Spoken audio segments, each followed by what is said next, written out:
Bonjour à tous et à toutes, bienvenue sur Martin Dead Podcast et aujourd'hui on reçoit encore Colibri. Salut Colibri. Salut Martin. Genre, je suis dans le Stade de France, genre, oui, est-ce que vous êtes chaud ce soir? Enfin, n'hésitez pas à commenter, à mettre 5 étoiles, voilà, pour montrer que vous êtes là. Et donc voilà, Colibri, enfin nous touchons au but, enfin, en tout cas à la fin de la série de podcasts sur le Soral et le féminisme. Et donc, déjà à ce stade-là, que penses-tu de ta participation au podcast? Voilà, qu'en penses-tu globalement? Eh ben, c'était inattendu. Donc, comme quoi, la vie réserve des surprises. Je veux dire, ok Bilbon, je suis Gandalf, je t'ai chopé par le col en mode je te convie à une aventure. C'est ça. Non, c'était une aventure très intéressante. Ça a fait du bien, en fait. Et puis, si ça peut avoir fait un petit peu bouger les lignes à notre petit niveau, bah, tant mieux. Voilà. Et surtout pour dire aussi aux gens en plus la méthode que je t'ai un peu interpellé sur Mastodon, elle est assez brutale mine de rien, genre je t'ai pris par le col, je t'ai pas laissé le choix, non tu vas venir. Donc des fois si je pop dans vos DM pour vous proposer des projets de podcast avec une forme de brutalité, genre vous pointant du doigt. Bon, alors vous voyez pas le doigt parce que là bon c'est écrit, voilà, c'est de l'audio, mais en général ouais toi tu vas venir toi. Donc en fait c'est I need you for my podcast. Alors méfiez-vous quand vous likez des trucs sur Facebook, Insta et autres. Si vous likez un peu trop, je peux vous choper par le col et dire toi tu vas venir. Voilà, sachez-le. Enfin bref, donc oui, déjà pardon pour la méthodologie un peu brutale pour te convier à ces podcasts, mais c'est vrai que au début il y avait un peu d'incertitude, prise de parole publique, etc. Puis aussi retour sur une période pas simple, pas simple, on va dire ça poliment, tu vois. Et puis voilà, et puis tu t'es remis alors je l'ai pas demandé, c'était pas exigé d'entrée, mais quand t'as quand même relu un peu de Sorel pour les podcasts, mon Dieu. Alors j'ai vu, j'ai pas relu.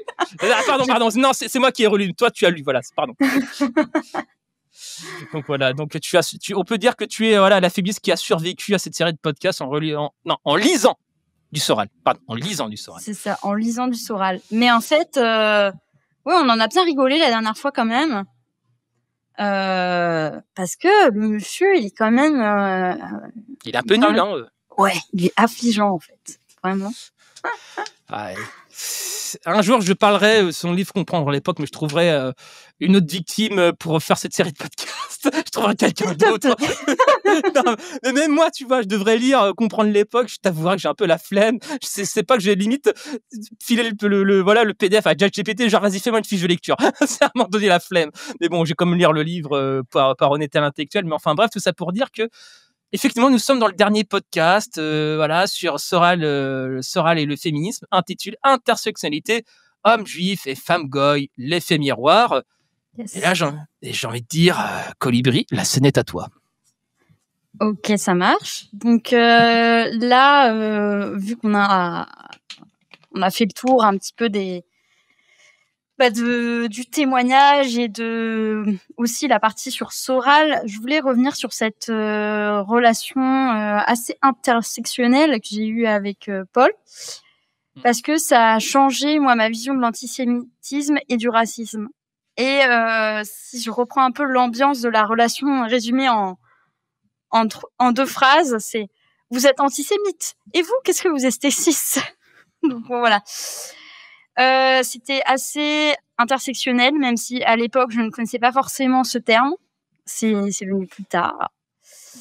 Et il y a une anecdote que j'aime bien, qui illustre assez bien cette ambiance dans la relation. C'est qu'à un moment, je parlais d'une femme rabbin. Je crois que c'était Delphine Norwiller en plus. Et il me dit non mais ça devrait pas être possible, ça peut déconcentrer. Ouais. Et je lui fais pourquoi faut forcément avoir une longue barbe blanche pour être rabbin? Il me fait vous avez des clichés. Un peu quand même, j'avoue là, un peu quand même.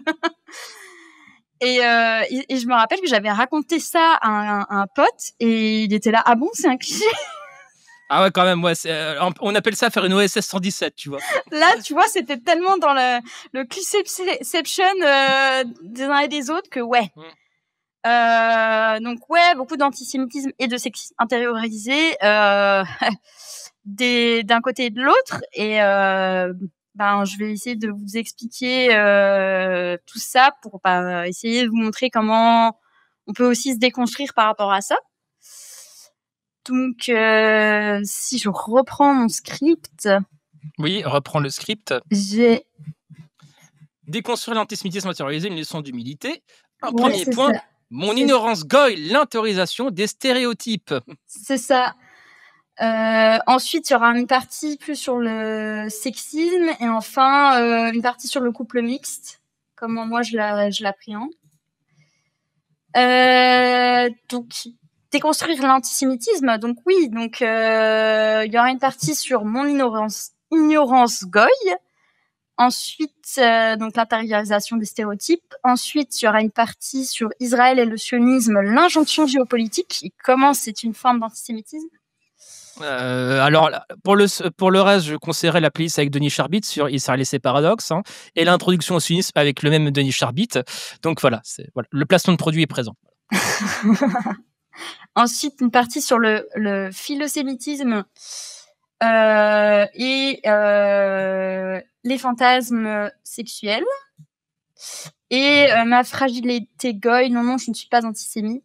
Je suis antisioniste, je connais la parade. C'est ça. Dans certains milieux, on appelle ça faire une SEDEC, hein, mais bon, enfin bref. Pardon. Le SAV des antisémites. Oh, chut. Je vais pas polémiquer sur SEDEC, sur la fameuse citation qu'a fait leur porte-parole, voilà, on accepte d'être les de service. Ouais, bon, je vais pas me moquer, je trouve que leur vie est une tragédie. Mais enfin bref, c'est bon, c'est compliqué. Oui, même s'ils subissent aussi l'antisémitisme. Ah, mais ils subissent, c'est ça le côté un peu duel sur ces... J'ai envie de les vanner, mais en même temps, je sais je vois bien ce qu'ils subissent. Et j'ai envie de vanner, mais à la fois je dis mais quand même ils subissent du racisme, quand même. Oui. Essayer d'être pas trop con, mais j'avoue que c'est un peu compliqué. J'avoue que c'est compliqué. Enfin bref. Donc si ça vous va, c'est parti. Donc lui, il va souvent entre guillemets me tester pour voir si je suis pas antisémite. Et moi, je dois un peu répondre. On est dans une sorte de jeu de ping-pong assez affreux. Et je trouve que cette réaction de tester les personnes, ça montre bien à quel point, en fait, il a intégré le fait qu'en tant que personne juive, tu peux être rejeté et en fait, personne, quelle que soit son identité, ne devrait avoir à déployer de telles stratégies. Et je veux commencer aussi en disant que je viens d'une famille de gauche. Alors gauche, pas très à gauche non plus, mais quand même, enfin pas extrême gauche quoi. Plus PS les Verts, voilà quoi. Oh là là, tu me dire mes parents étaient de droite, hein, je veux dire c'est pas forcément mieux non plus. Voilà. Et donc sur le papier plutôt tolérant et tout et j'étais pas spécialement consciente à l'époque qu'on vit dans une j'en étais consciente, je veux dire qu'on vivait dans une société raciste et antisémite, mais j'avais pas conscience qu'il y a des clichés qui nous habitent malgré nous en fait. Je m'en suis rendu compte en interagissant que c'est pas aussi simple de se dire tolérant et c'est pas du tout suffisant. Et je vais me lancer, mais bon c'est un peu je suis pas spécialement fière, mais je vais vous donner quelques exemples de clichés que j'ai pu de sorties un peu antisémites que j'ai pu lui faire subir. Par exemple, c'était mon prof et moi j'étais étudiante et il gagnait sa vie et donc pas moi c'était mes parents qui m'aidaient. Et une fois je lui ai dit non mais de toute façon vous êtes riche et en fait gros malaise là forcément. Et en fait il m'avait tout de suite répondu ce genre d'idée regardez ce qui est arrivé à Ilan Halimi. Et moi je lui disais mais non mais je dis pas ça parce qu'il est juif etc. Oui, sauf qu'en fait, les mots, ils ont une connotation. Et c'est tout à fait différent de dire de quelqu'un qui gagne sa vie ou qui gagne bien sa vie que de dire qu'il est riche, en fait. Ça a une différence. enfin, ça résonne différemment, en fait. Et j'aurais peut-être pas utilisé cette expression pour parler d'un goy, quoi. Donc c'est des petites choses, mais c'est là où on voit les clichés intériorisés. Pareil, je lui avais sorti des remarques qui sous-entendaient fortement qu'il était choyé couvé par maman. Ah, c'est pareil, grosse intériorisation des clichés sur les mères juives. Et je pense qu'en plus, ce genre de choses, ça peut être assez douloureux parce que dans certains contextes familiaux, il peut y avoir des conflits, de la maltraitance, etc. Et nous, on vient apposer ce regard, etc. Je pense que c'est assez problématique. Et autre discussion, un jour, il disait qu'en fait, il était dans une sorte de dilemme parce qu'il était amoureux, attiré par moi, etc. Sauf que je suis son élève, enfin son étudiante, et moi, j'avais répondu: vous n'avez qu'à en parler avec votre chef religieux. Et réponse: mon chef religieux, c'est moi. Franchement, cette réponse, elle, encore aujourd'hui, tu vois, elle me met KO debout, tu vois, parce que j'étais un peu dans une vision de la religion juive assez conservatrice, etc. Tu sais, le côté un peu gauche laïcarde qui voit la religion comme une relation verticale entre un chef religieux et un fidèle et tout. Sauf que c'est pas forcément comme ça que ça se passe. Déjà, il y a évidemment dans le judaïsme, mais comme dans toutes les religions, il y a différents courants.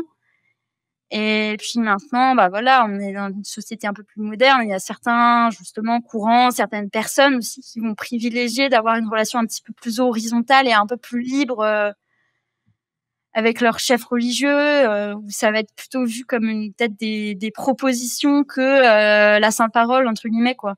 Donc, je pense qu'il faut faire assez attention à ça.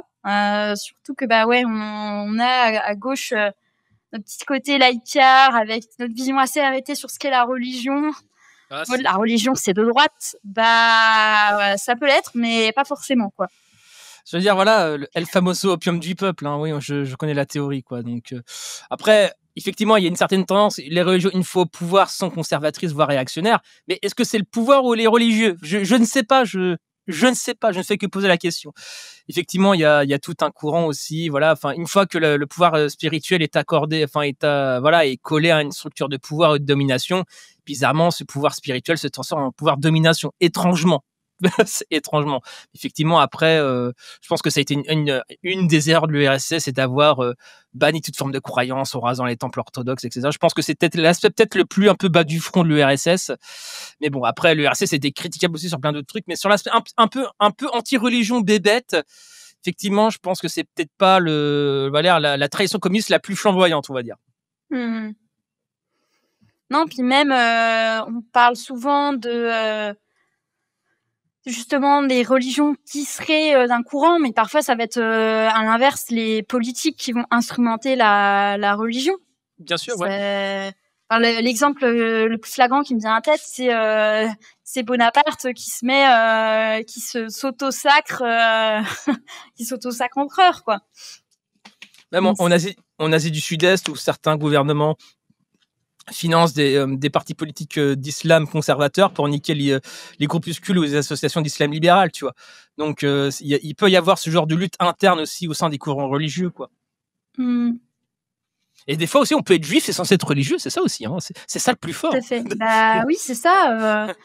Il y a beaucoup de juifs laïcs parce que la judéité, c'est aussi une identité historique, sociale, culturelle. Construite socialement, voilà, c'est socialement construit. Osons le mot. Exactement. Et autre gros cliché, j'avais un peu ironisé sur ce côté Ashkénaze versus séfarade, que Ashkénaze c'est tous des gauchos alors que les séfarades Aïe. Au moins, j'ai quelques vannes antisémites en tête qui me viennent entre les Ashkénazes et les séfarades, mais je vais pas les citer ici. Je vous les citerai en DM. Voilà. Ouais, mais Martin, c'est quelle vanne tu voulais faire ? Je vous le dirai en DM, mais pas ici. Mais content que t'es resté sur cette surface-là, que t'aies pas été plus loin. Oui, après, il a tout de suite réagi en disant: «Vous avez des gros clichés et tout», et je lui ai dit que c'était pas forcément à prendre au 1er degré, et il était un peu rassuré. Mais je trouve que c'est quand même intéressant parce que j'étais vraiment persuadée que je pouvais faire ce genre de blague, alors que il y a quand même ce côté un peu antisémite, car les juifs seraient soit trop à gauche, soit trop à droite, donc ils sont déjà entre guillemets trop. Et ensuite, on n'est pas du tout dans un cercle de confiance, et cette confiance, tu dois la construire et tu dois la mériter. Elle n'existe pas par défaut, en fait. Donc c'est vraiment un truc de blanc d'arriver avec tes gros sabots, etc. Enfin, tes grosses Doc Martens. Euh... Et en fait, après, je parle d'ignorance. Après, c'est entre guillemets un peu relatif, mais ce qu'il avait quand même été touché par le fait que je connaissais quelques passages de la Torah. Et tu vois, j'en parlais avec un ami à moi en disant: non, mais ça va, c'est pas non plus c'est extraordinaire que ça, c'est juste de la culture générale. Et il m'avait répondu: mais tu sais, des personnes comme ça qui sont, on va dire, minoritaires, enfin, bon, là, c'était religieux, donc il me dit: ouais, les juifs, les musulmans, ils ont tellement l'habitude, en fait, d'avoir une ignorance crasse en face d'eux que tout de suite, dès que tu sais 2-3 trucs, t'as l'air d'un génie, alors que bon, pas trop. Voilà. Non, mais c'est vrai, en plus, il faudrait que je lise la Torah et le Talmud. Au moins, je le lise au moins une fois, parce que j'ai lu. Faudrait que je le lise au moins une fois les 2 livres, au moins. Faudrait que je les lise. Mais après les commentaires. Ouais, la Torah, c'est assez long quand même. Mais en fait, c'est un texte assez poétique, assez. C'est difficile à interpréter, en fait, ce genre de texte. Tu peux leur faire dire un peu ce que tu veux, en fait. Ouais, mais j'ai fini Das Kapital. Je peux finir la Torah. Hein. J'ai fini les 1000 pages du livre 1 de Marx. Je peux, je suis un giga chat de la lecture. Je pourrais y arriver. Après, est-ce que j'aurais compris le livre? Je sais pas, mais en tout cas, je pourrais dire, j'ai fini le livre. Voilà. C'est un peu comme La Recherche du temps perdu de Proust. Un jour, je lirai ce pavé en plusieurs tomes, juste pour dire, j'ai lu À la recherche du temps perdu de Proust. Voilà, c'est juste pour flamber. Après, si je retiens des passages, tant mieux. Mais oui, c'est vrai que ouais, les livres saints, c'est vrai, oui. Enfin, les clichés, Et malgré toutes ces bonnes intentions, ouais, t'étais quand même dans. Enfin, on est tous. De toute façon, ça me rappelle la vanne un peu. Qu'est-ce qu'un antisémite? C'est donc quelqu'un qui déteste les juifs plus que la moyenne, tu vois. Je crois que c'est un peu ça, tu vois. Finalement, la norme, c'est l'antisémitisme, c'est le racisme. Mais genre, vu que t'es un peu moins raciste et un peu moins ignorante, c'est vrai que tu fais figure un petit peu de trucs un peu positifs, tu vois, même s'il y a des affects qui sont là, qui sont présents, qui sont assez nauséabonds, quoi. Oui, j'en avais parlé la dernière fois, mais bon, je vais en reparler, puisque on dit que l'antisémitisme à gauche, ça n'existerait pas, ce qui d'ailleurs est assez drôle, puisque dans ce cas-là, il n'y aurait pas de sexisme à gauche, il n'y aurait pas de racisme à gauche, il n'y aurait pas d'islamophobie, il n'y aurait pas d'homophobie. Enfin, s'il suffisait juste de se dire pas raciste, ça, ce serait bien, quoi. Le monde serait fait de gens purs, quoi. Non, mais tu comprends pas, l'antisémitisme, à gauche, il existe, mais il est instrumentalisé. Et c'est ça le vrai problème. C'est pas le fait qu'il existe, mais qu'il soit instrumentalisé visant la lutte contre le génocide palestinien. Voilà, c'est ça le vrai problème. Mélenchon sort de ce corps. Oui, quoi, la Palestine, résistant. Enfin, non, j'imite très mal Mélenchon. Donc ouais, c'est plutôt, ouais, voilà, l'ignorance gagne l'intériorisation des stéréotypes. Voilà, on vit dans une saucisse capitaliste et raciste, et puis voilà, quoi. On vit dans la saucisse, quoi. Ouais, puis j'avais regardé quand même s'il avait pas l'étoile de David, le petit collier, tu vois. Oh non, mais mon Dieu. Ça craint quand même. Oh non. Ça doit dire PTDR porte une étoile jaune pour que je te remarque. C'est ça que t'es en train de me dire, quoi. Ah non, j'ai pas dit ça. J'ai juste dit, voilà, je me suis confessée. J'ai fait. Là, tu me feras 3 Je vous salue Marie à la fin de ce podcast et tu seras pardonné, voilà. Non, mais c'est pour dire que voilà, je me sentais pas du tout. Moi, j'avais l'impression d'être quelqu'un de parfaitement tolérant, et en fait, Bah, Non, voilà, non. bah enfin, c'est comme moi, au tout début, j'étais chauffeur poids lourd, je touchais des 1006, 1007 quand j'avais 18 ans. Pour moi, les notions de chômage et voilà, de chômage longue durée, pour moi, ça me paraissait un peu loin, tu vois? Donc, enfin, alors, mais Martin, c'est pas du tout la même chose. Oui, mais c'est pour te dire qu'à un moment donné, quand voilà, du haut de ton petit quotidien et de ton petit a priori nombriliste, bah, tu ne peux pas envisager d'autres scénarios. C'est ça que je dis aussi en même temps. Donc pareil, tu te penses antiraciste, tu te penses tolérante, mais tant que t'es pas confronté à l'altérité, c'est dur de la challenger quelque part, cette tolérance, tu vois. Et puis finalement, une fois que t'es challengé, tu te rends compte que t'es pas si tolérant que ça, quoi. Bah oui, c'est ça. Et donc là, j'ai fait le tour avec quelques exemples et je vais parler un peu de l'injonction géopolitique et du mythe de la double allégeance. Aïe. Parce que moi, j'ai tout de suite, quand je l'ai rencontré, j'ai tout de suite eu ce réflexe d'avoir une forme de suspicion il est juif et il est forcément pro-Israël. Or, c'est vraiment très problématique parce que commencer à prêter des opinions à quelqu'un en fonction de son groupe social d'appartenance ou ce groupe social ou groupe religieux, c'est remettre en cause la légitimité de quelqu'un, là encore, en fonction de son identité. Et c'est raciste, c'est antisémite, ça fait donc référence au mythe de la double allégeance. Donc le mythe de la double allégeance, si je reprends un peu j'explique un peu le terme, c'est que les personnes juives ne seraient pas des vrais Français, ça serait des traîtres, des personnes sans racines, cosmopolites, qui sont pas dignes de confiance. Et moi, j'avais un peu cette lecture de son travail de recherche en tant que juif, alors qu'il faudrait le lire comme n'importe quel auteur ou autrice. Voilà, qui est n'importe quel auteur ou autrice qui a aussi ses biais, comme tout à chacun, mais pas en tant que personne assignée, en fait. Et je me rappelle que je lui avais demandé s'il prenait en compte les femmes dans ses analyses des conflits, et pour lui, c'était vraiment pas un sujet, alors que, par exemple, le viol est utilisé comme une arme de guerre dans tous les conflits. Donc voilà, je pense que, comme tout à chacun, il a ses biais, mais voilà, tu peux pas l'enfermer dans son identité. Si, tu peux le faire que juif est égal sionisme, mais dans ce cas-là, tu vas postuler à PDH, quoi. Ouais, c'est ça, ou c'est Soral. Ou j'allais dire à position revue, mais voilà, c'est un autre sujet. Et je pense qu'il y a cette sorte d'incompréhension du rapport à Israël. Et enfin, on va dire, c'est une personne française avant tout, et même si je pense qu'il avait effectivement une forme d'attachement pour Israël, bah c'est un rapport un petit peu lointain. Il y avait Jonas Pardo qui avait, je sais plus, je crois que c'était Jonas Pardo ou un autre juif de gauche qui avait dit Israël, c'est un peu le bled.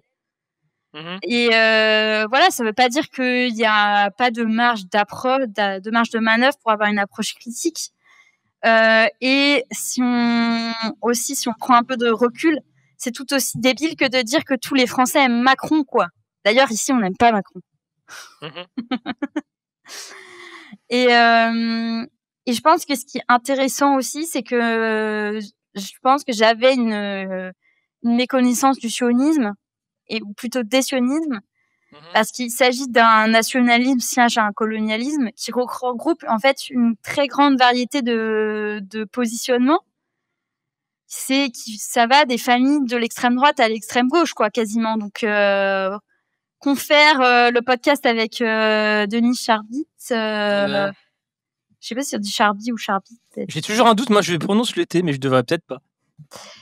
Et en fait, c'est tout comme tout courant national, en fait, bah il y a énormément de variétés, en fait. Donc c'est très réducteur. Et si on reprend un peu ses positions, parce que j'en ai pas vraiment parlé, mais c'était quelqu'un qui défendait un État binational judéo-arabe comme une solution au conflit. Et Jonas Pardo, il disait dans je ne sais plus quelle vidéo que c'était une solution ambiguë, et je suis tout à fait d'accord avec lui. Et moi, je connaissais pas du tout cette solution de l'État binational et des visions sionistes qui s'y rattachent. Et ça me paraissait être une solution, on va dire assez illisible en fait. Et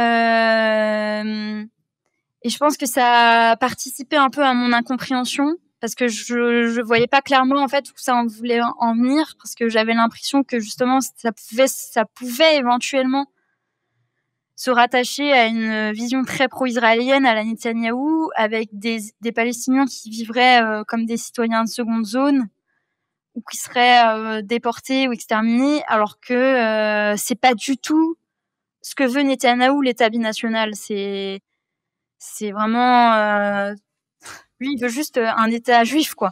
Oui, et puis il veut le grand Israël messianique, alors que Israël n'a pas les forces militaires pour avoir ce grand État, quoi.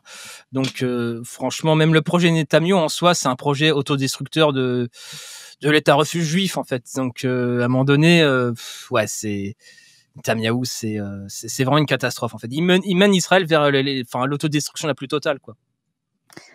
Et je pense que c'était une grande confusion de ma part de confondre un peu ces deux visions.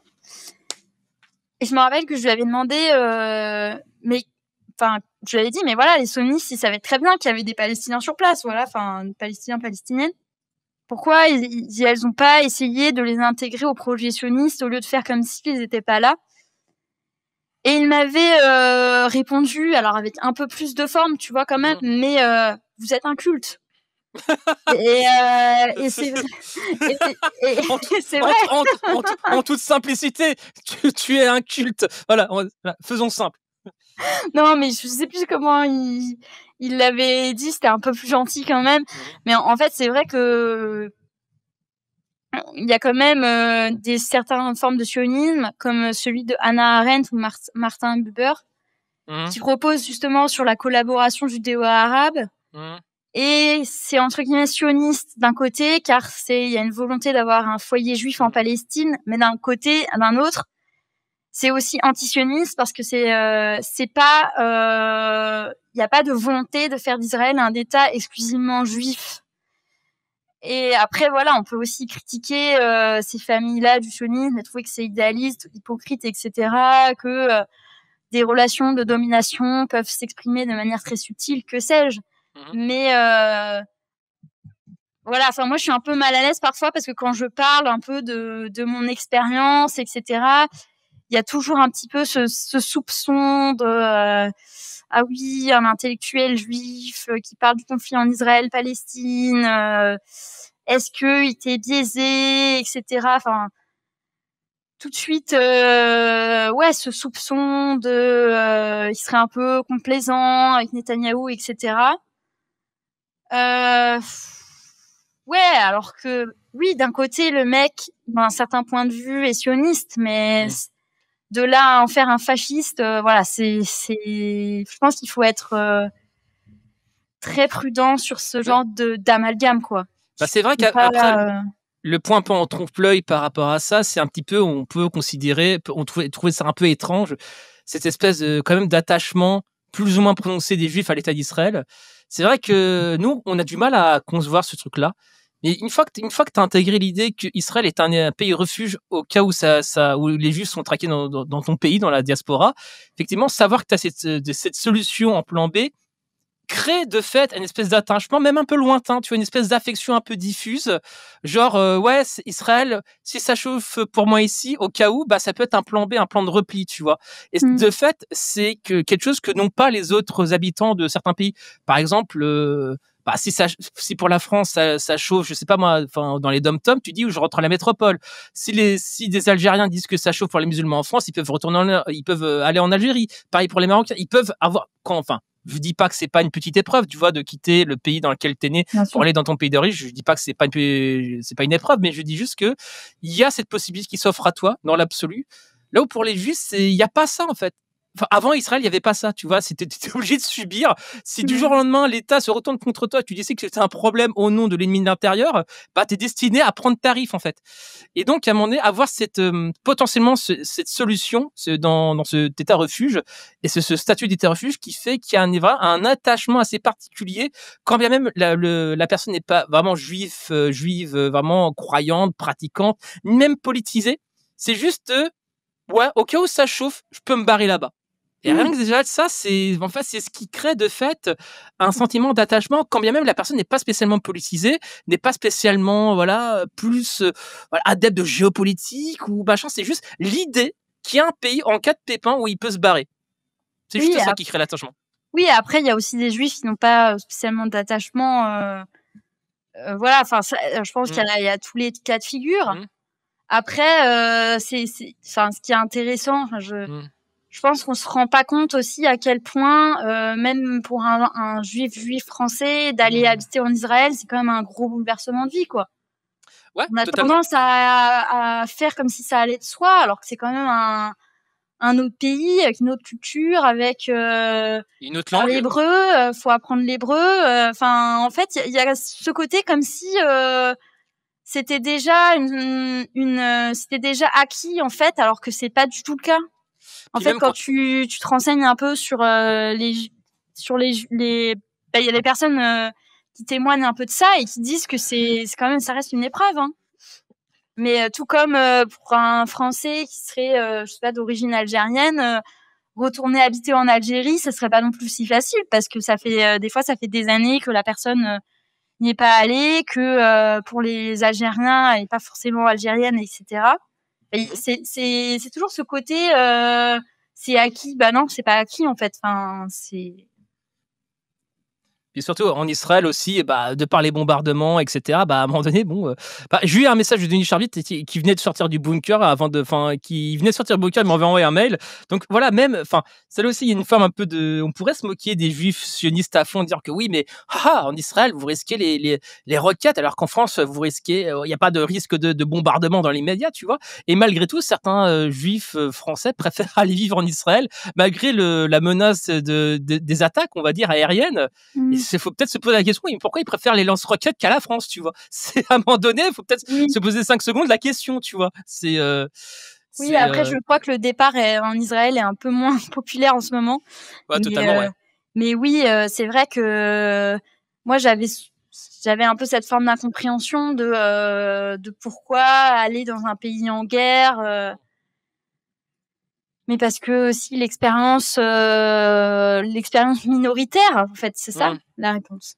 Totalement. C'est ce qu'avait très bien décrit Ilana Weizmann dans son livre Les Blancs le vivent comme les autres, point d'interrogation. C'est toute une série de remarques ultra blessantes. C'est tout un ensemble de faits, de petites remarques racistes, plus ou moins grandes d'ailleurs, souvent grandes, et qui font qu'à un moment donné, tu te dis putain, je suis pas intégré, je serai toujours envoyé à mon identité juive, je suis pas vraiment française, donc autant être pleinement juif en Israël, autant qu'être une demi-française ici, tu vois. C'est un peu l'idée c'est l'idée d'une partie du bouquin, tu vois. Donc voilà quoi. C'est vraiment ce qui fait que certains Français et Françaises préfèrent vivre en Israël malgré la menace des bombes, etc. et voire même des attentats. Et puis voilà, parce que ils ont cette espèce de truc où bien que le contrat d'état refuge, comme dirait Denis Charbit, c'est un contrat qui commence est sacrément fissuré ces dernièrement, on va dire. Et bien malgré tout, ça reste, pour l'instant en tout cas, ça reste une forme de contrat social entre l'État hébreu et ses habitants, quoi. Même si ce contrat, en ce moment, il est en train d'être pulvérisé, quoi. Ouais, et pour revenir à Paul, moi j'avais pas du tout ressenti chez lui de racisme ou de haine des Palestiniens, palestiniennes. Et je me rappelle une fois qu'il avait parlé de violences qui avaient été commises en Cisjordanie je pense que c'était par des colons israéliens envers des Palestiniens, palestiniennes à Hébron, et qu'il avait utilisé le terme de pogrom. Et je pense que quand tu utilises ce genre de terme aussi connoté en tant qu'universitaire, c'est pas neutre, quoi. Donc, ouais. Et puis en plus la double allégeance, il y a toujours ce truc, oui, mais t'es pas vraiment français, blabla. Enfin, il y a toujours, ce truc un peu, toujours le doute de l'ennemi de l'intérieur, ce que subissent aussi les musulmans dans une certaine mesure aussi, tu vois. T'es une forme de cinquième colonne plus ou moins assumée, pas tellement, être en taquilla pour renverser, la vraie France des cathédrales, tu vois. Il y a toujours ce truc un peu conspi sur les bords et à la fois conspi et raciste, quoi. Bah, c'est vrai que c'est un point commun, on va dire, entre antisémitisme et islamophobie, c'est qu'il y a toujours ce côté conspirationniste de si tu montres trop ton identité, de toute façon t'es communautariste et c'est mal patati patata, tu veux faire sécession. Et en même temps, si tu ne le montres pas assez, etc., tu es une sorte de traître qui avance masqué et qui fait une sorte d'entrisme sioniste ou islamiste, quoi. Ouais, totalement.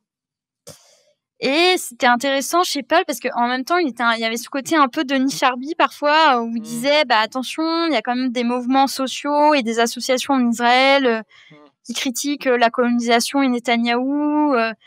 Les Palestiniennes d'Israël sont représentés à la Knesset. Et il nous avait parlé aussi du fait que le gouvernement israélien de l'époque, il avait supprimé l'arabe comme langue officielle. Je me rappelle que tout le monde était un peu tombé de sa chaise en mode l'Israël avait l'arabe comme langue officielle.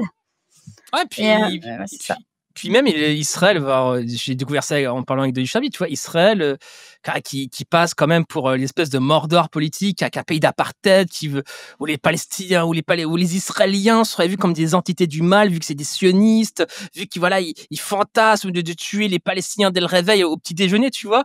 Savoir que, par exemple, ils considéraient les Français comme étant des névrosés sur la question du foulard. Tu vois, ça m'a mis un peu. Attends. Israël, on parle bien du Israël, enfin de l'État gauchiste, voilà, standard. Israël, c'est le Mordor, c'est censé être, voilà, les mecs sont des colons qui ne rêvent de coloniser la Palestine, la Cisjordanie, H24, 7 jours sur 7, qui veulent tuer tous les bébés palestiniens, qui veulent les génocider matin, midi et soir. T'es en train de nous dire que concrètement, ils prennent, sur la question du foulard, ils prennent les Français pour des névrosés.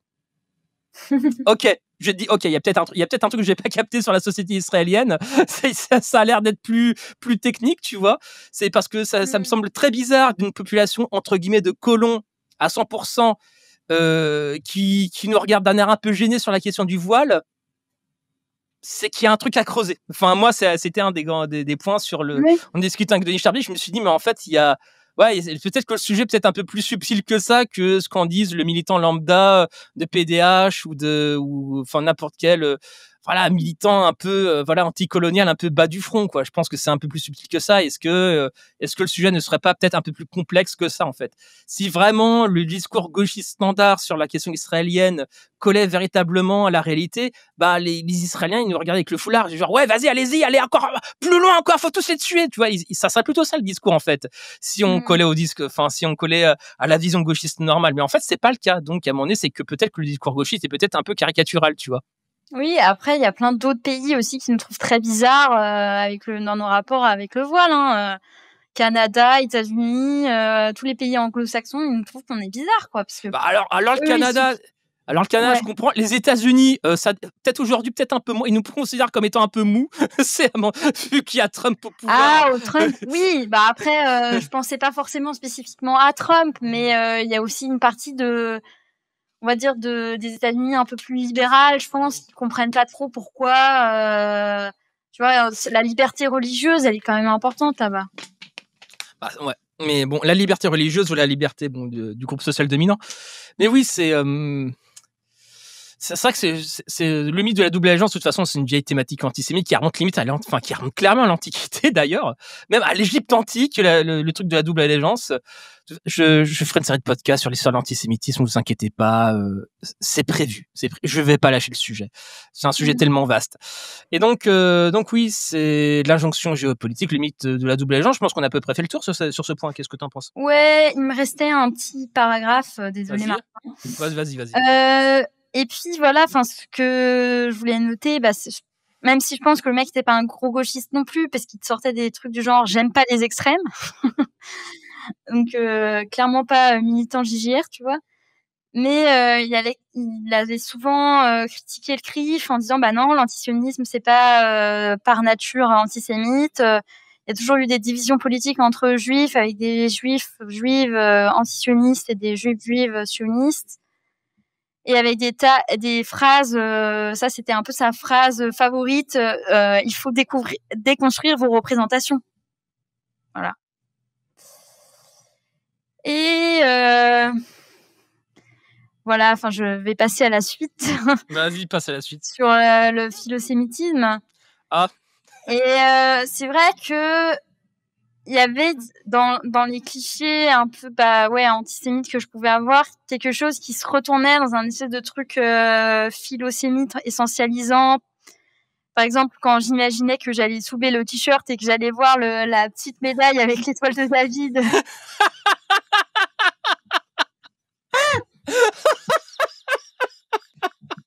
Rigole pas. Non, mais est-ce qu'il y a le petit collier avec le petit morceau d'or à l'intérieur?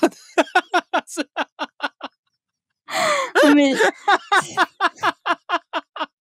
je vois trop, voilà, il se déshabille, je vais maintenant te dire à toi nos secrets de domination du monde.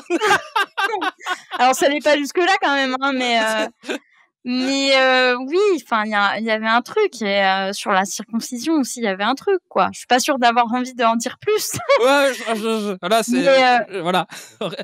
Je vais pas en dire tellement plus. Mais tu vois, il y avait un truc fantasme un peu bizarre et je sais que de ça il en découlait des remarques et des attitudes qu'il avait pu mal vivre.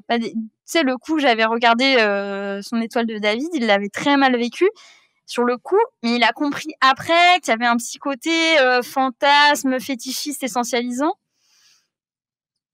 Et je pense que, enfin, avec le recul, je me rends compte que, ouais, tu vois, on a eu des échanges vraiment de personne à personne, on en a eu beaucoup.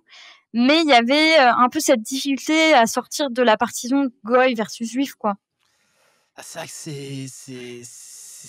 il y a un tel niveau de fétiche. Enfin, tu me diras si c'est le cas de tout le monde. Il y a un tel niveau il y a un tel imaginaire conspi, antisémite qu'à un moment donné, comment dans les rapports intimes, comment avoir une distance raisonnable par rapport à ça, tu vois? Et après, on pourrait me dire, mais Martin aussi, il y a une part de fétichisme chez les Renois et chez les Rebeux. Alors oui, c'est vrai, effectivement, mais je sais pas, sur le côté juif, il y a vraiment tout un imaginaire vraiment enfin, viens chérie, je vais te dire tous nos plans, tu vas entrer dans les confessions de la domination mondiale, du projet, voilà, ce mondial, on est à Hollywood, on est à New York, je vais tout te dire, je vais te partager nos plans et nos réunions secrètes, et ainsi nous dominerons le monde. Voilà, il y a ce côté un peu ça, tu vois.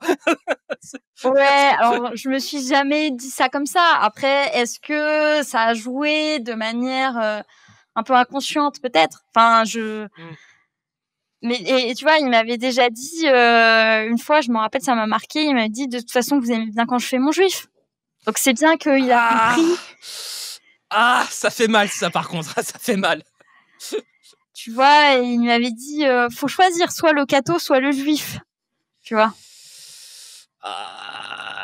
Ouais, bah la remarque a fait mal parce qu'elle est vraie. Hein, c'est faire, ouais.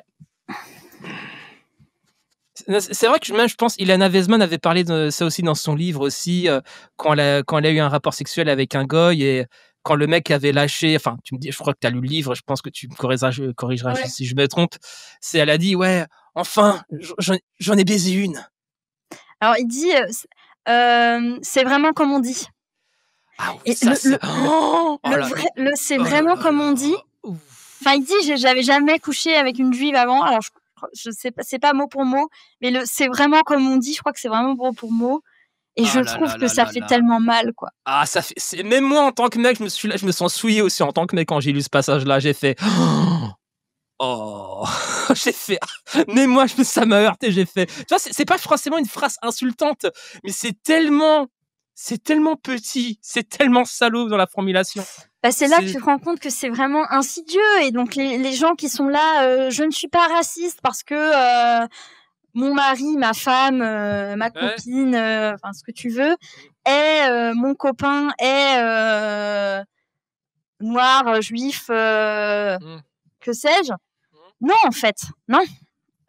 Justement, c'est peut-être, t'as peut-être un truc essentialisant, fétichisant, bizarre par rapport à ça. Et c'est l'inverse. Qui va sortir au moment où, voilà, peut-être dans des moments d'intimité où là, effectivement, ta garde sera un peu moins levée et tu vas te permettre un peu plus de choses, tu vois.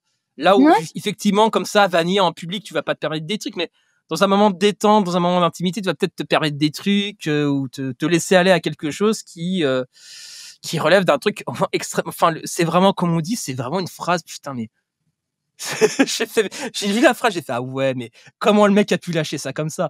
Il aurait pas pu se taire. Quand bien même il le pensait très très fort, mais juste tais-toi, bordel, tais-toi. Tu nous rends pas service.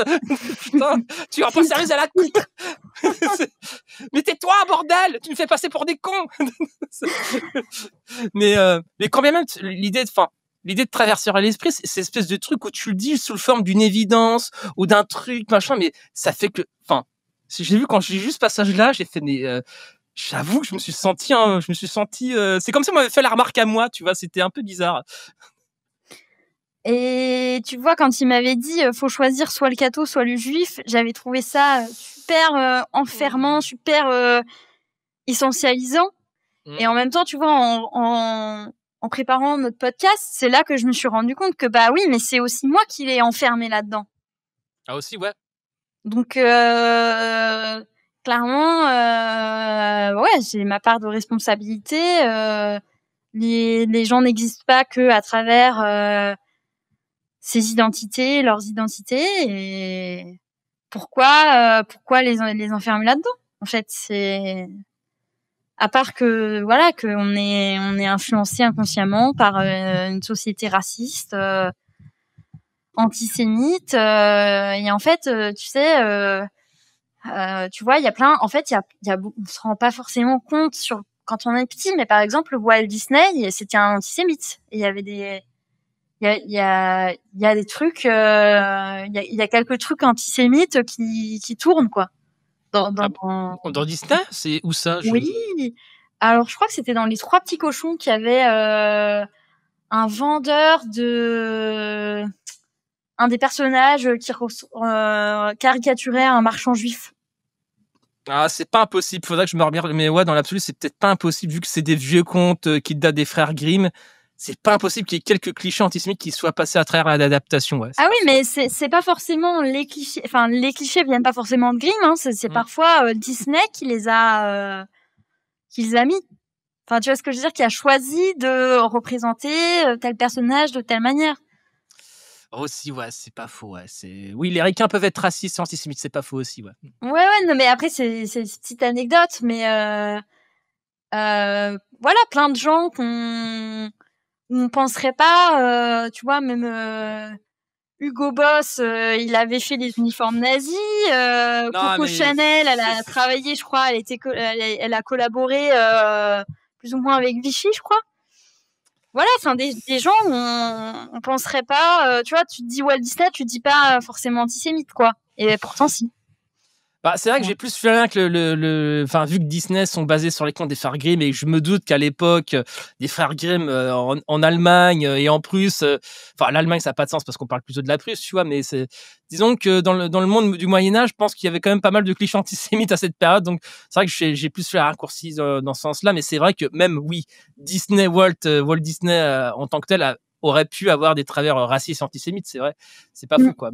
Enfin, même voilà, le cliché de la princesse dont on ne sauvait pas le prince, c'est un cliché très masculin aussi. Donc voilà, donc à un moment donné. Ah oui, c'est plein de clichés et même si tu vois, par exemple, je sais pas si c'est le bon moment pour en parler, mais il y a aussi dans Harry Potter plein de clichés comme ça, antisémites, pro esclavage et misogynes.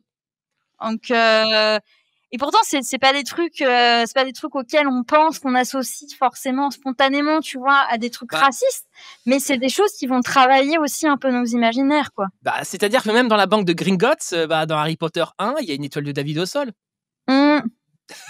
Alors, comment ça, il y a une étoile de David? Bah oui. Ouais, et puis je sais pas, les gobelins qui ont de longues oreilles, de longs doigts qui comptent l'argent. À ton avis, mon petit, attends, c'est une étoile de David, est-ce que c'est vraiment fortuit? Ça, tu regarderas, je mettrai l'article dans la description, mais oui, dans le premier Harry Potter de Chris Columbus, Harry Potter l'école des sorciers, dans la salle de Gringotts, quand tu fais pause à un certain timecode, il y a une étoile de David sur le sol de Gringotts. Ouais, c'est intéressant que tu parles de ça parce que justement Paul il m'avait demandé enfin il m'avait pas demandé, il m'avait demandé en fait à ses étudiants étudiantes en quoi Harry Potter c'était antisémite. Et moi, je lui avais expliqué. Et en fait, c'était vraiment, c'est en le disant, tu te rendais compte à quel point c'était antisémite, quoi. Quand tu décris, oui, les gobelins, ils ont un long nez, de longues oreilles, des longs doigts crochus, etc. Ils sont banquiers. Bon. Ah, déjà, En plus, tu vois l'expression du gars, tu vois son visage, etc. C'est qui se déforme un peu sous l'agacement, tu vois, de ce qui est antisémite. Bon, en fait, c'est. Je veux dire, les vrais auront la référence. Hein. Mm. Il y a Goebbels qui est en train de baquer. Vas-y, je valide. Tu vois, mais c'est. Une fois, quand m'avait sorti ce truc sur Harry Potter et les gobelins et l'étoile de David, je fais non. Et pour l'ombre de faux, je l'ai vu le film, je l'aurais remarqué. Enfin, autant le côté gobelin sur la thune, les noms, les doigts, ok, je vois je fais ok là, je vais de la, ok là, ok. Mais sur l'étoile de David, etc. Après, quand on m'a passé l'article and time code, j'ai regardé, je fais oh non, j'en ai marre. Putain, j'en ai marre. c'est bon, j'en ai marre, c'est bon, j'en ai marre. Faut cancel Harry Potter. Il y a un autre passage un peu moins connu. En fait, c'est dans le 7 et en fait, ils sont chez Bill Weasley et Bill lui fait ah, tu sais, alors là, franchement, la citation mot pour mot, je l'ai pas, mais il lui fait en gros, je connais bien les gobelins, mais t'inquiète, j'ai des amis gobelins, quoi. Enfin, dans la mesure où les gobelins et humains peuvent être amis, j'ai des amis gobelins, mais fais attention. Et en fait, et je me rappelle que j'avais écouté, je crois que c'était une youtubeuse, américaine qui disait, c'est un peu, je suis pas raciste, mais parce que j'ai un ami noir, quoi. Et je trouvais ça assez éloquent, ce rapprochement. On sort un peu du plan là, mais bon. Et tu vois, enfin juste pour reparler d'Ilana Weisman, dans son livre, elle parle de la fragilité goy. Et c'est vrai que pendant très longtemps, j'avais ce qu'elle appelle la fragilité goy, c'est cette espèce de qui est aussi la fragilité blanche. Hein. Ça s'applique pas que aux goy. C'est cette espèce de réaction, tu sais, quand on dit à quelqu'un ce que tu as dit est raciste, et non pas tu es raciste, mais ce que tu as dit, ce que tu as fait, c'est raciste, qui est différent.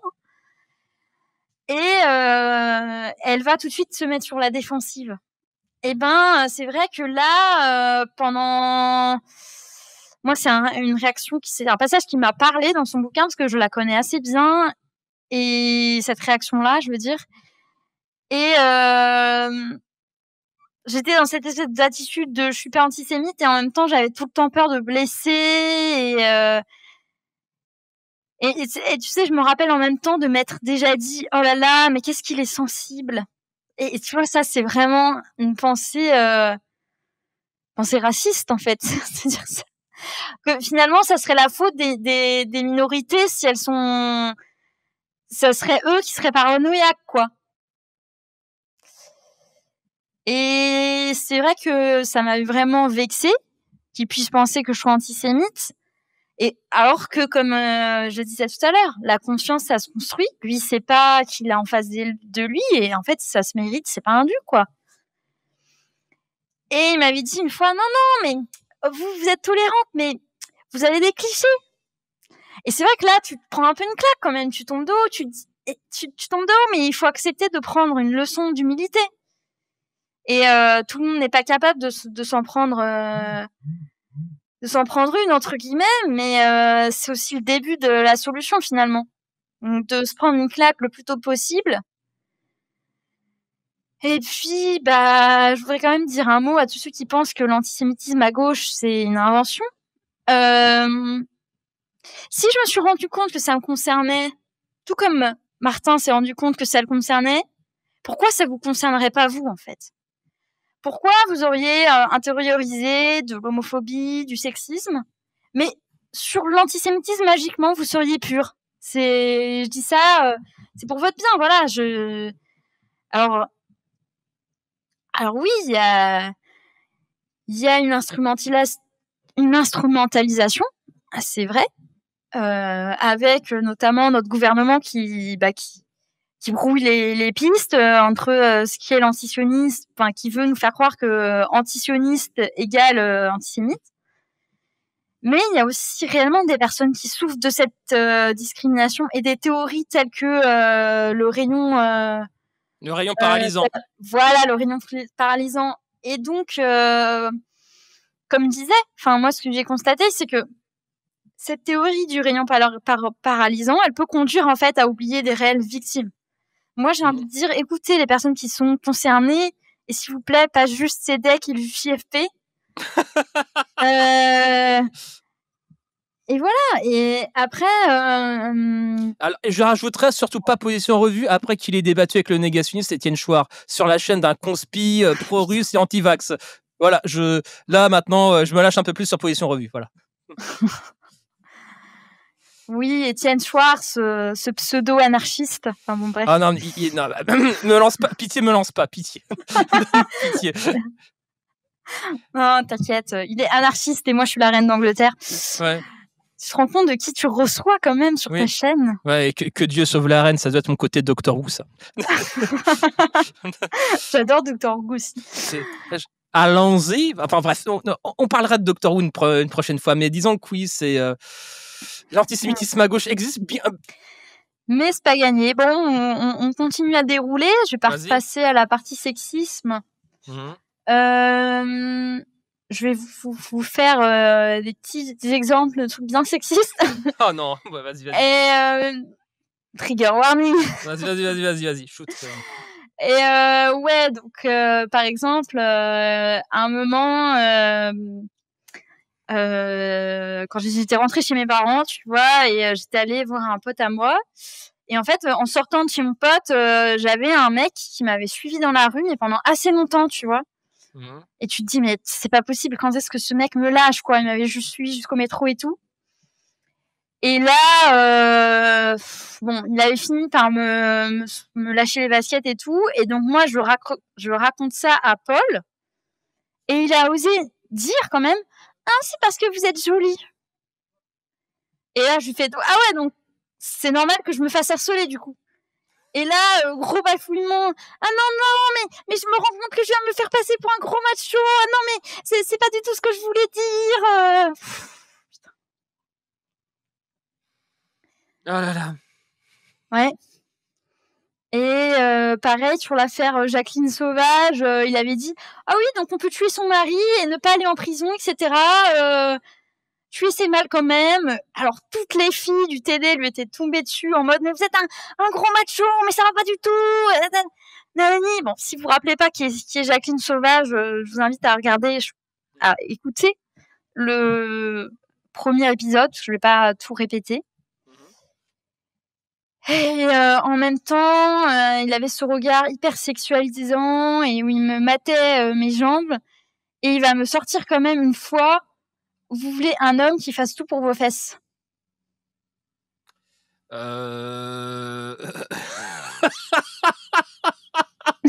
Mais t'es mal à la remarque du prof. Non mais je rigole, mais c'est le malaise. Oui, il voulait que je serais là, quoi il y a moins de 10 minutes, tu tremblais des genoux parce que tu t'avais peur que les femmes tu leur maries. Maintenant, tu me sors ça, mais tu cherches les coups, toi. Non, mais ils sortent ça au calme. Le gars, il s'est cru sur YouPorn, en fait. Non, mais sans déconner. C'est vrai que ça fait un peu truc. Non, mais le gars sort ça normal. Il a sorti ça en pleine amphi. Enfin, dans quel contexte il a sorti ça? Je me rappelle plus trop, mais c'était pas forcément des amphis, tu vois, c'était plus des TD. Mais ouais, t'as quand même un peu des témoins, tu vois. C'est... Ah, parce que mais même sans témoin, c'est gênant, tu vois. Bah, limite, il sort ça dans un cadre un peu intime. Bon, c'est cringe, mais limite, bon, ok, bon. Allez, admettons. Mais là, il t'a sorti en mode tranquille, tu vois, en mode OSS 117, tu vois, en mode faites l'amour par les gars. Moi, j'ai souvent fait les deux, il n'y a aucun inconvénient. Enfin, c'est un peu instant OSS 117, tu vois.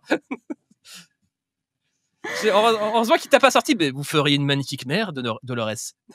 Ouais, non, mais tu sais que pour par curiosité, j'avais soumise cette phrase à ChatGPT en disant voilà, imaginons, on est dans cette situation et relation élève-prof à l'université, le prof sort ça.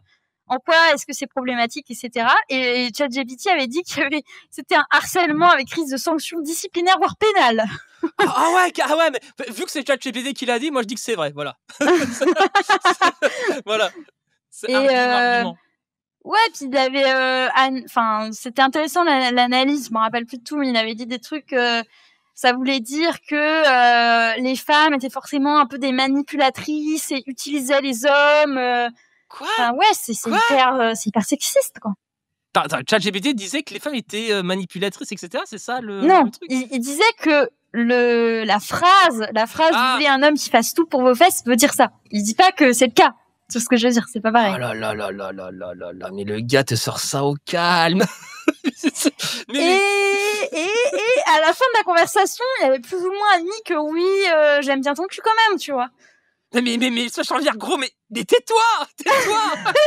On a compris que t'aimais bien mon boule, frère, on a compris. Au bout de la 20e remarque sexy, je pense avoir compris l'information.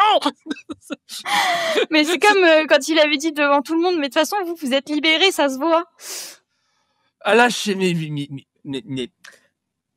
mais comment ça se fait qu'il n'y a pas des meufs qui se lèvent et qui foutent des tartes dans la gueule à un moment donné?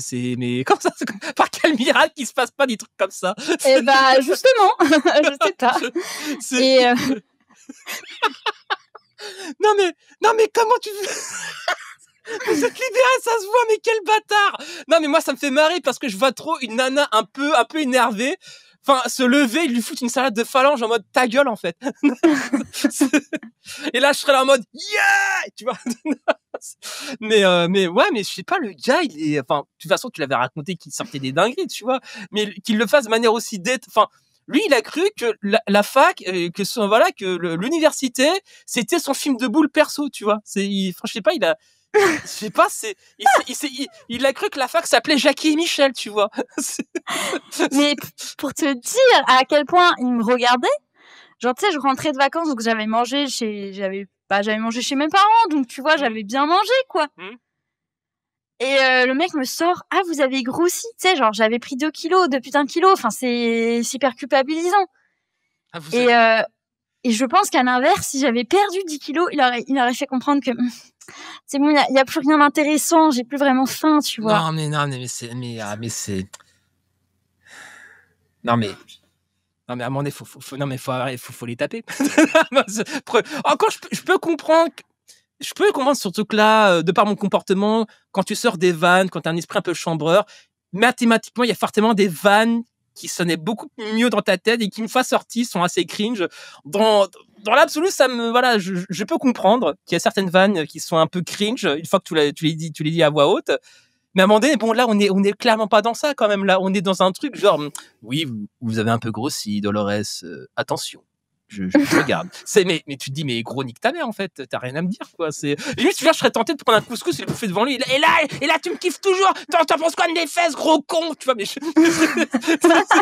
non, mais je serais putain, faut que j'arrête. J'ai plus 20 ans, tu vois, mais il y a toujours ce truc-là, tu vois, j'ai envie d'en rajouter 5 couches derrière, tu vois, de l'emmerder, quoi, mais. Ouais, mais en fait, le truc, c'est que t'as pas le réflexe, tu vois, de faire ça parce que c'est tellement sidérant. Ouais, tu sais, souvent, tu me dis ça, tu me dis, t'aurais dû dire si, enfin. Oui, mais c'est toujours facile. Mais en fait, bah, bon, j'ai connu les sectes, à un moment donné, je vois l'effet de sidération, si tu vois ce que je veux dire. Mais à un moment donné, bon, faut qu'il y ait contact, tu vois, faut que la main heurte le visage, tu vois, genre. À un moment donné, faut qu'il y ait une rencontre du 3e type, tu vois. Non, mais sans déconner, quoi. Mais bon, après, effet de sidération et rapport hiérarchique, tu peux pas taper un prof comme si t'étais dans un octogone, tu vois. Je comprends, tu vois, mais à un moment donné, ouais, je sais pas, le gars détente normale, quoi. C'est bon, enfin bref. T'avais déjà raconté ce qui se permettait, mais ouais, mais ouais, je sais pas. Je sais pas, les mecs nous disent ouais, on peut plus rien dire avec MeToo. Je trouve que quand même ils se permettent pas mal de trucs, quoi. Alors c'était avant MeToo justement, mais autre truc, parce que là, j'ai encore quelques trucs sur ma liste. Prépare-toi. Vas-y, je suis là prêt à commenter. Vas-y. Et sinon, sans votre maquillage, vous êtes toujours aussi belle? Putain, mais quel bâtard. Mais quel... Alors, je peux concevoir, donc dans l'absolu, il y a certaines femmes qui se maquillent peut-être. Bon, ça ressemble plus à de la peinture de bâtiment qu'autre chose. Je veux bien avouer dans l'absolu, mais à un moment donné, juste ta gueule. Bah, dommage, tu le gardes pour toi, tu peux le penser, mais pas le dire, tu vois. Enfin, c'est pas. Je sais pas, mais filtre un peu. Non, mais gros, pitié. Oui, vous êtes pas un peu. Enfin, j'avoue, des remarques de gougère, j'en ai sorti dans ma vie. Je sens que sur le maquillage, pas tellement, en fait. Je crois que c'est sorti assez très, très rarement. Limite pas du tout dans mon souvenir. Mais non, je sais pas, vous êtes un peu trop maquillée. Vanille, t'as qu'à répondre, oui, je suis une américaine. Moi, je me réveille maquillée avec le brushing, voilà. Je suis une américaine, voilà, faut le savoir. Mais non, mais c'est... Putain, mais t'es mal, remarque du mec, quoi, mais... Et le mec est un prof. Putain. Vous faites du karaté, c'est pas très féminin comme sport. Après, j'ai envie de dire, si t'aurais fait du Krav Maga, je suis sûr qu'il aurait trouvé ça excitant. Oh. Attention, Martin. Je suis sur la pente glissante. Ouais, mais j'ai des bottes qui accrochent. J'ai des bottes qui accrochent. Non, mais... Et tu sais, il savait que j'avais aussi fait de la danse et il était là. Ah bah oui, ça, la danse, c'est mieux.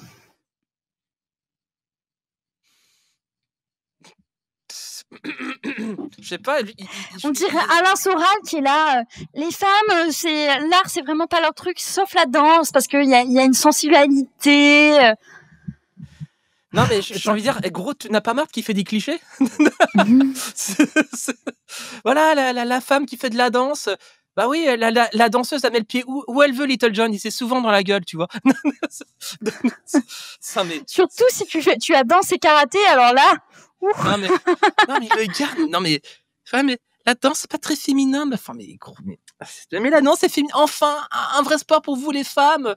Je veux dire, faudrait que tu trouves un vrai rêve. Enfin, je vais pas aller. La pente glissante, je suis en train de glisser, je vais pas glisser.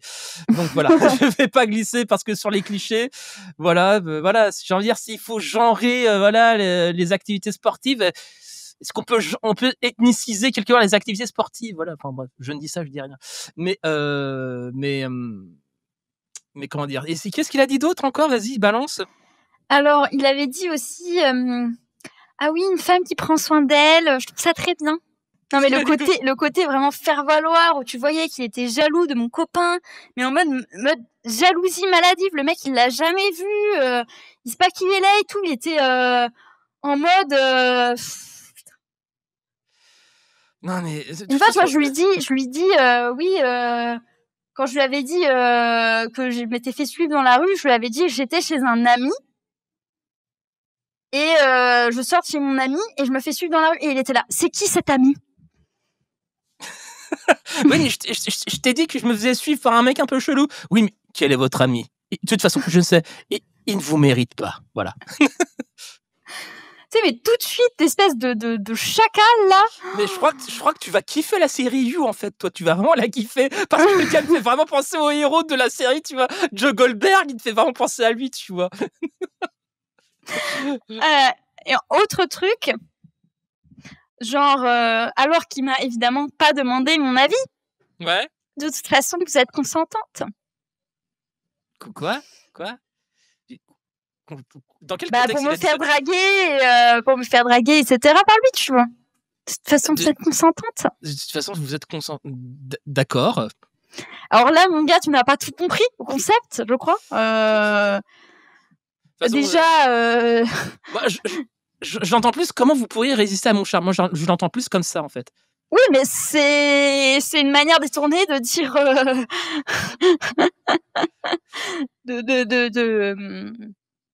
C'est une manière détournée de... Comment dire? De pas accepter le non, en fait. Oui, en tout cas, de pas l'envisager, quoi, quelque part aussi. Oui, c'est ça. Et...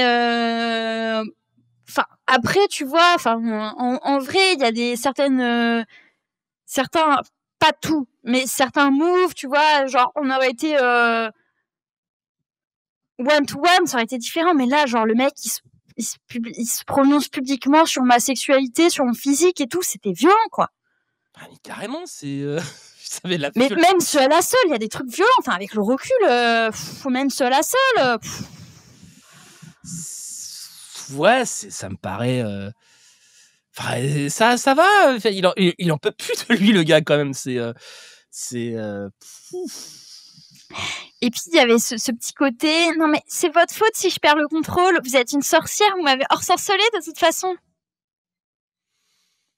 En mode, tu sais, avec ce petit côté, vous les femmes, vous n'êtes que des manipulatrices, nous les hommes, les pauvres victimes impuissantes. Alors ça peut passer dans une chanson romantique à la rigueur, tu vois, avec une belle mélodie, mais... Oh mais même dans une chanson romantique, ça passe pas trop, je trouve. Hein. Bon, il y a des... Franchement, il y a des mères de chansons pseudo-romantiques, bon, c'est... Je vais pas faire le truc sur les chansons, mais à la limite, bon... Non, mais dit comme ça, mais... Oui, je sais pas, bref, ça me paraît fou, quoi. Ça me paraît fou. Le gars te sort ça en mode, de toute façon, vous me possédez. Voilà, vous me faites perdre tous mes moyens, voilà. Face à vous, je suis vulnérable, faible. Je suis là, gars, détends-toi, voilà. T'es comme le prof, frère, à un moment donné, reprends-toi, quoi. Non, mais face à vous, je ne suis que faiblesse. Enfin, le gars s'écrit dans les chroniques de Bridgerton, tu vois, mais sauf que c'est cringe, tu vois. Et je reviens sur l'anecdote de la femme rabbin, parce qu'il y avait d'autres trucs à en dire. Donc, il était là, oui, ça peut déconcentrer et tout. Et donc, moi, je lui avais dit, si ça se trouve, le rabbin, il peut déconcentrer les femmes s'il est beau gosse, tu vois. Et il avait répondu, je n'avais jamais vu les choses sous cet angle. J'ai envie de dire, mais bien évidemment! Bien évidemment!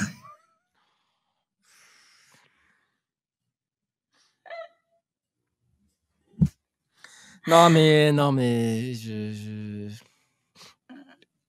je ne peux je ne peux qu'admettre notre condition d'homme. Voilà, je ne peux qu'admettre que oui, il est représentatif de notre bord, effectivement. C'est peut-être ça qui me gêne le plus. Putain. Non, mais le pire dans ce que tu me décris, moi, je me reconnais un peu là. Enfin, même pas qu'un peu, tu vois. Je me reconnais à mes 20 ans, tu vois. Quoique, est-ce que j'étais prof de fac pour faire draguer des étudiantes? Non, carrément pas.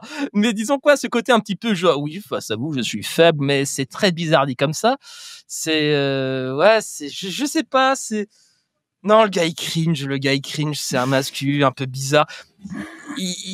Pour véhiculer l'idée de la vulnérabilité face à l'être aimé, je pense qu'il y a mille et une manières de le dire. Et je pense que déjà d'une, tu le dis pas à ton étudiant, déjà déjà à la base, tu vois.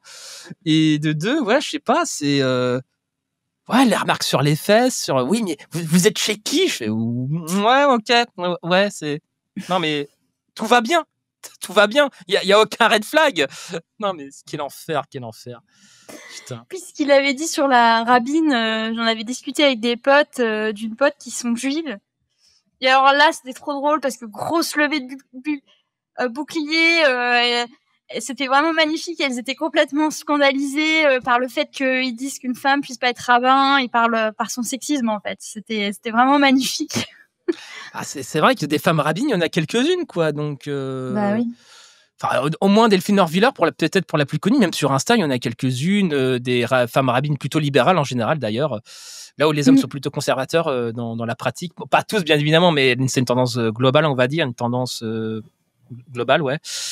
Mais c'est une femme peut pas être rabbine, machin, parce que sinon ça déconcentre. Ouais, bon, bah, ouais, ok.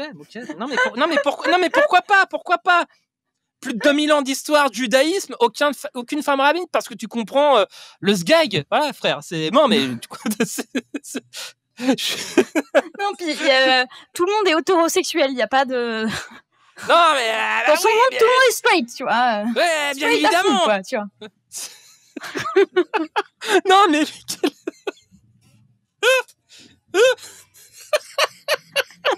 Non, mais j'aurais le prof, enfin, j'aurais eu ce prof-là à 20 ans, je l'aurais tellement vanné. Oh putain, mais non, je suis intenable. Mais non, mais Mais mon Dieu. J'espère qu'il s'est calmé depuis MeToo. J'espère qu'il a un peu levé le pied avec ses pratiques un peu douteuses, parce que sinon, il va mal finir, le gonze, quand même. Hein.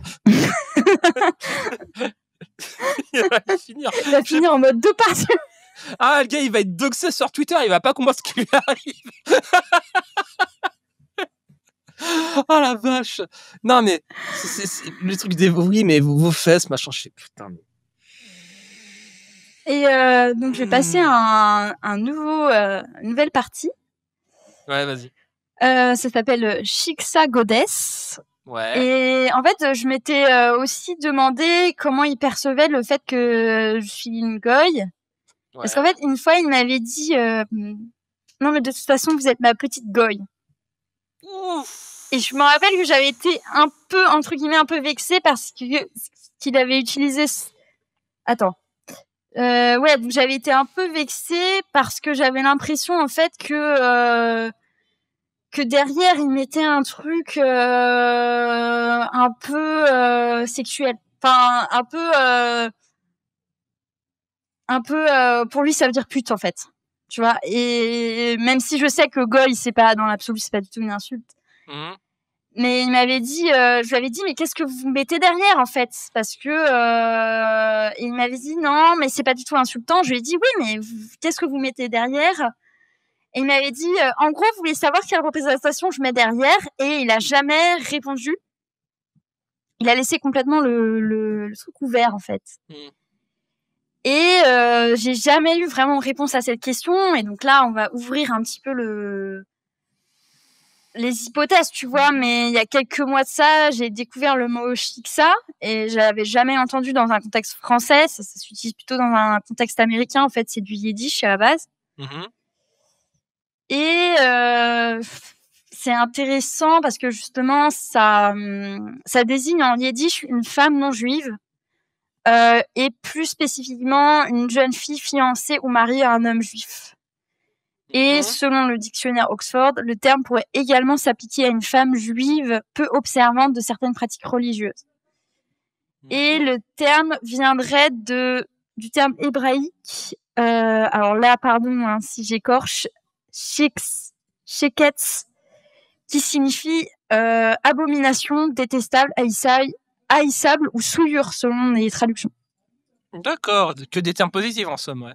C'est ça. Et en fait, c'est un terme plutôt négatif qui est en fait dans la communauté juive américaine un peu détourné de son sens originel en fait pour être utilisé un peu au second degré, un peu de manière plaisante, etc. Avec pas mal d'exemples dans la pop culture. En mode on se lâche et tout, on fait un peu ce qu'on veut, on tombe amoureux de qui on veut. Si on est une femme juive et qu'on n'a pas envie de suivre certaines pratiques, ben on le fait pas.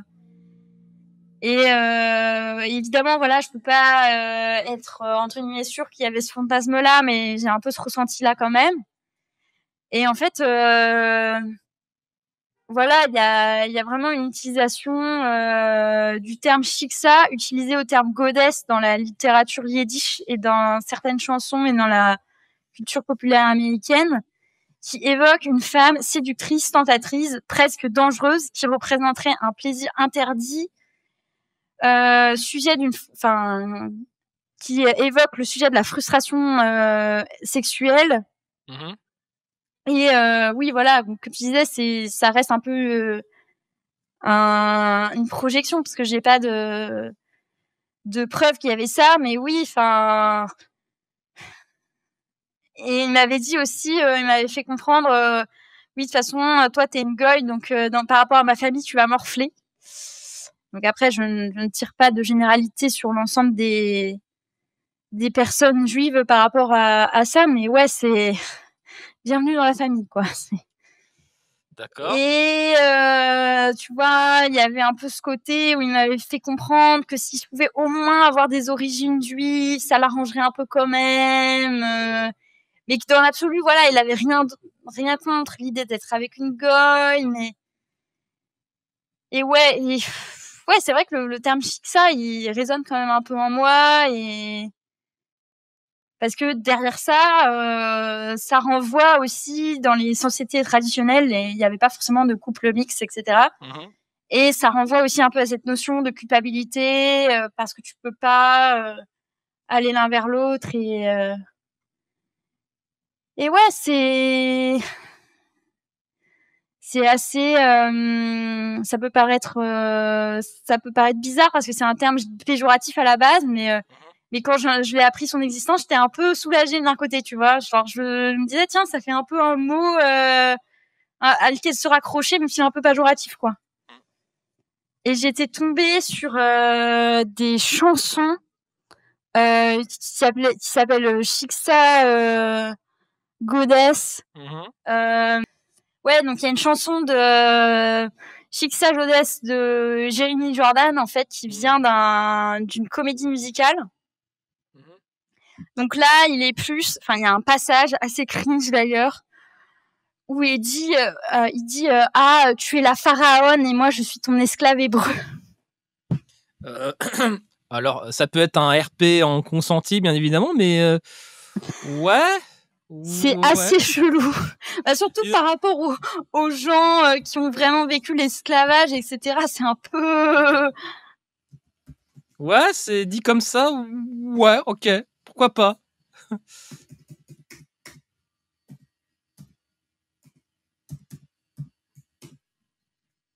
Je suis pas sûre de valider.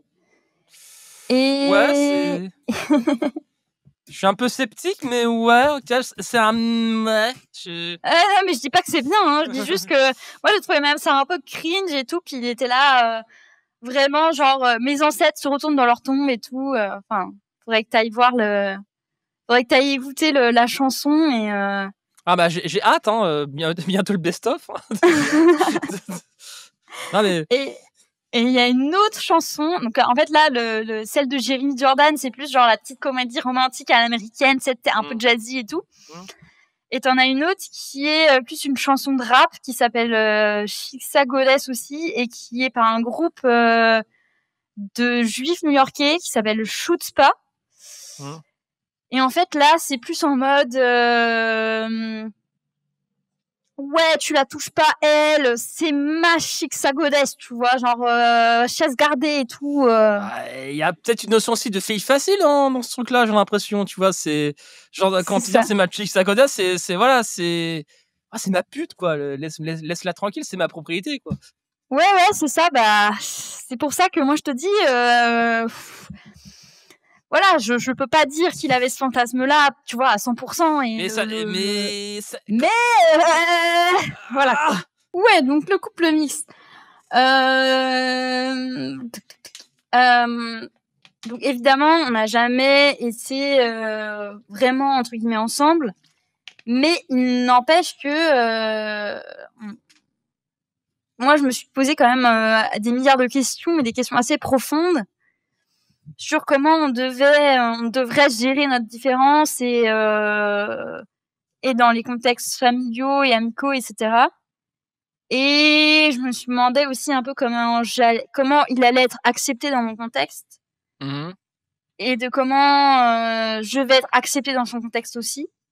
Et tu vois, c'est aller assez loin sur si un jour on a des enfants, comment ça va se passer. Alors je sais que ça va loin, hein, mais ah ouais, carrément, tu t'es vraiment posé la question même à l'époque, d'accord. Ouais. Après c'est des hypothèses, mais voilà, mais tu vois, donc c'est pour ça que quand t'as des personnes qui me disent ouais, mais t'es pas juive, ça devrait pas t'atteindre.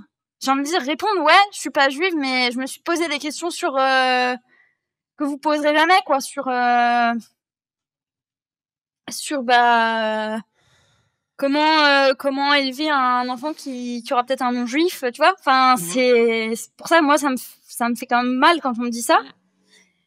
Et je trouve que c'était cette histoire de séparer de manière très nette goy et juif.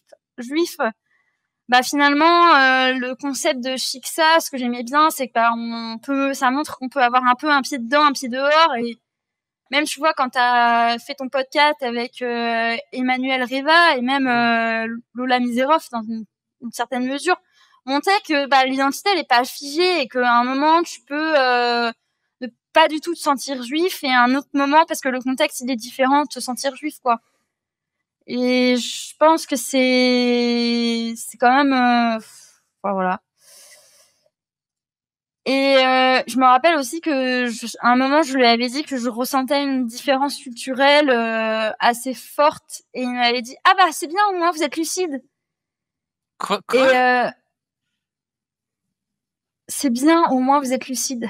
Ah mais d'accord, ça veut dire quoi? C'est Bah non, mais tu sais, genre je le sentais qu'il avait grandi dans un contexte assez différent du mien, peut-être un contexte plutôt religieux et tout, alors que moi pas du tout. Et tu vois, je l'avais vécu un peu de manière assez violente, et j'avais un peu cette illusion que je suis blanche, je ne vois pas les différences, tu vois. Ou s'il y a des différences, elles n'ont pas forcément autant d'impact, et tu te fais un peu rattraper par la réalité, et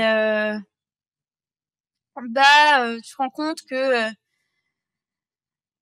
dans un contexte où tu as des minorités qui sont discriminées, ils ont pas la même vie que toi, et que même si formellement vous êtes égaux, voilà, c'est dans la réalité, c'est pas forcément comme ça que ça se passe. Et puis d'accord, d'accord. tu vois, il y a cette espèce aussi de vision, je trouve, du couple mixte, un peu 0 ou 1, tu vois, genre soit c'est horrible, burk, le métissage, tu vois, un peu à la Sora, l'extrême droite et tout, soit c'est magnifique, le mélange des cultures, etc., avec une espèce d'idéalisation, essentialisation un peu bizarre. Ouais, il y a une espèce de truc un vois. peu abstrait, ouais, un peu conte de fées, quoi. C'est ça, alors que tu vois, dans ma famille, il y a des personnes de plusieurs origines, cultures, c'est super d'un côté, mais il y a certaines fois où ça crée aussi des incompréhensions, situations où il y a des préjugés très intériorisés qui se manifestent, tu vois, enfin c'est pas zéro blanc, tu vois, enfin c'est pas 0 ou 1, quoi, c'est pas blanc ou noir, quoi, c'est un peu 50-50, quoi. Donc c'est pour ça que voilà, enfin je vais le répéter, tous les gens qui disent mon mari, ma femme est, donc je ne suis pas raciste, ça fonctionne pas. Je ne suis pas misogyne, j'aime beaucoup ma mère. Oula. Et ma sœur. Voilà. Parce que oui, j'ai une sœur, faut le savoir, hein, voilà. Voilà, on est ça devenu sera pas sérieux. coupé au montage. Voilà, c'est ça. Non, Voilà. qu'est-ce que j'en tire C'était sympa de revisiter cette période-là. Ça permet de prendre un peu de recul, d'en rigoler un peu. J'avoue, je sais pas trop si ça a pu faire évoluer des personnes, faire réfléchir. Je sais qu'il y avait une personne sur Mastodon qui m'avait dit ah oui, je pensais pas que une personne non juive pouvait être aussi autant affectée, et qui m'avait dit merci. Donc c'est déjà top. Après, c'est pas pour non plus, voilà, c'est peut-être le trigger warning que je mettrais. C'est pas une question pour s'approprier comme des cingouins, voilà, l'antisémitisme en disant nous aussi nous souffrons, voilà. C'est juste pour dire qu'effectivement, voilà, la question de l'antisémitisme peut avoir des répercussions assez inattendues parfois. Donc voilà, c'est juste ça. Enfin, c'est juste ça. C'est pas une question de s'approprier le truc. C'est pas pour s'approprier le truc comme des cingouins. Non, mais après, moi, je considère pas que mon objectif n'est pas de me l'approprier, mais c'est juste parce que je pense que les personnes juives subissent 1000 fois plus que moi, tu vois, parce que moi j'ai subi avec Harkonnen, mais j'ai pas subi encore. Mais je pense, mine de rien, que c'est intéressant de rappeler quand même que vous n'êtes pas à l'abri. Les goy ne sont pas à l'abri. Les goy ne sont pas à l'abri d'en souffrir. Et c'est de montrer aussi que ça, on tire en fait tout le monde vers le haut en luttant contre la discrimination. Et ça profite à tous. Je pense que ça c'est très important, tu vois. Mais je pense que certains ont le vertige aussi, donc ils veulent pas être tirés vers le haut. C'est possible. mais ouais, après, effectivement, là, c'était peut-être par rapport au podcast avec Frédéric Balmont, où c'était une analyse très gros cerveau, très théorique sur Soral. Là, ça avait une dimension plutôt témoignage. Le témoignage aussi a une qualité. Ça rend le truc beaucoup plus concret, beaucoup moins abstrait. Je trouve que le témoignage aussi, il a sa valeur. Le témoignage a sa valeur. Je trouve que c'est pas un format qui est beaucoup sur mon podcast, parce que je sais pas, c'est peut-être une forme de pudeur, tu vois, je parle de livres plutôt que de témoignages, tu vois, c'est peut-être une forme de pudeur, une forme aussi de me protéger, c'est quelque part, tu vois, là, je mets en avant un intellectuel, un universitaire qui a écrit le bouquin, comme ça j'ai un bouclier ou une bouclier, tu vois. C'est vrai qu'il y a pas cet aspect incarné, mais là, peut-être, je sais pas, peut-être intégrer un peu plus de témoignages dans le podcast, je pense que ça peut avoir une valeur, au moins d'incarnation, quelque part de véridique, d'un peu moins désincarné qu'une théorie politique ou qu'un livre, je pense. Même si un livre peut être aussi autobiographique, donc très personnel, je dis pas ça, mais ce côté témoignage un peu brut, un peu, voilà, je pense que ça a aussi une valeur aussi. Faut pas dénigrer ça, ça a une valeur. Oui, je pense que ça aussi, enfin, la valeur aussi du témoignage, c'est de montrer à quel point on est aussi dans des logiques intersectionnelles qui nous dépassent, une société qui nous malmène. En fait, enfin, la difficulté un peu de mon témoignage, enfin, qui nous malmène. Faudra couper au montage. Voilà. Non, mais la difficulté, enfin, la spécificité de ce témoignage-là, c'est que, déjà, bah, moi, j'en ai subi de l'antisémitisme, mais j'en ai fait subir aussi. Et je pense que c'est important de rappeler que, ouais, ce côté insidieux, ce côté inconscient. Alors évidemment, ce que j'ai dit, il y a, on n'est pas sur du Soral, tu vois, on n'est pas sur des trucs antisémites vraiment vénères, etc. Mais ça montre quand même que, parce que surtout sur la partie antisémitisme, on pense souvent au côté paroxystique de la Shoah avec les gens qui veulent mettre des juifs dans les fours. Mais oui, mais l'antisémitisme, ça peut passer aussi par des trucs beaucoup plus anodins, comme regarder si la personne a une étoile de David. C'est voilà, ou vérifier le nom d'une personne, est-ce qu'il y a une consonance dans ce nom, des choses plus anodines, en fait, plus anodines. Voilà. Oh, je pense qu'on a à peu près tout dit là. Et on a combien de temps d'enregistrement, même si je vais couper au montage? On est à 1 heure, pratiquement 2 heures. Bah bon, ok, bah dites ce que vous en pensez dans l'espace commentaire de Spotify et Apple Podcast, vu que je ne publie aussi sur l'espace YouTube si tu t'abonnes, voilà, bien évidemment, parce que maintenant je mets les podcasts sur YouTube avec un format réservé aux membres à partir de 2 € par mois, mais c'est gratuit sur Spotify, Apple Podcast, etc. Donc à un moment donné, choisis ton camp, camarade. Donc en tout cas, n'hésite pas à t'abonner. Voilà, c'était Colibri et Martin Eden en direct du Wokistan. Bisous à vous.